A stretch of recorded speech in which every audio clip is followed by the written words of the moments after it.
Now, to take this further, we are being joined by a political commentator and writer, Mr. Adam Schwarz.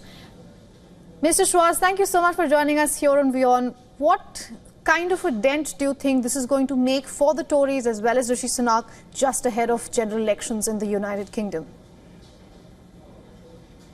Well, I think this is an astonishing misstep for Rishi Sunak's campaign, which, really from the very beginning, since we saw him give that rain-drenched election announcement outside 10 Downing Street, has really been blighted by so many different mishaps. But I think this is a particular problem for two reasons. The first is, I would say, that the Conservative voter base tends to be older and therefore has a more of a connection to the kind of Second World War generation. So I think for them that this will be an issue that particularly resonates with them. But secondly, Rishi Sunak, not even 2 weeks ago, announced an idea of national service for the youth in the UK, where someone would be conscripted to the military for the first time, I think, since the 1950s. So, of course, we have the contrast of a prime minister who seems to be unwilling to take off a few hours or an afternoon to pay tribute to a generation that liberated Europe from tyranny, with the fact that he's trying to conscript the youth in the UK into that kind of service. So I think it's a major problem in terms of Rishi Sunak's image. As I mentioned, it has issues in terms of consistency, in terms of what he says.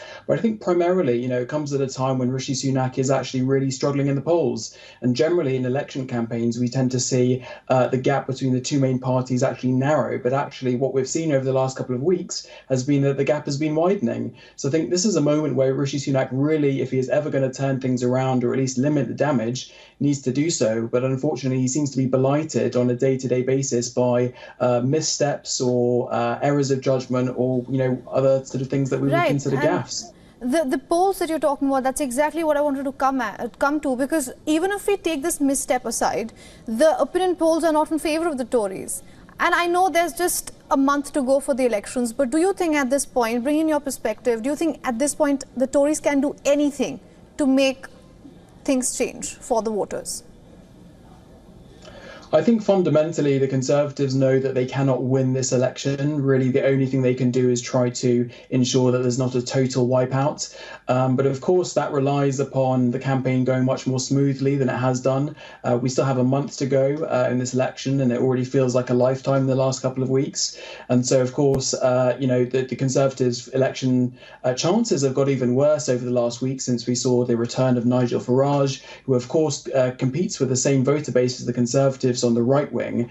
So I think it's very unlikely, looking at the polls, that they could really narrow them in any kind of meaningful way. But I think, primarily, there is an issue in the UK of election campaigns becoming more presidential in nature, with more of a focus on the leader. And we've certainly seen that from Rishi Sunak's campaign.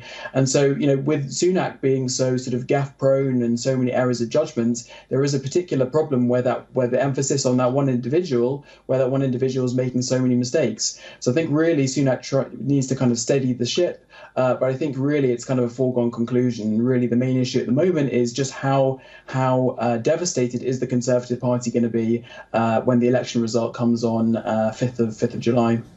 Right, after so many years in power, it does seem like this election is going to bring in a lot of lessons for Rishi Sunak as well as the Tories. Thank you so much for joining us here on WION and getting us all those perspectives from London.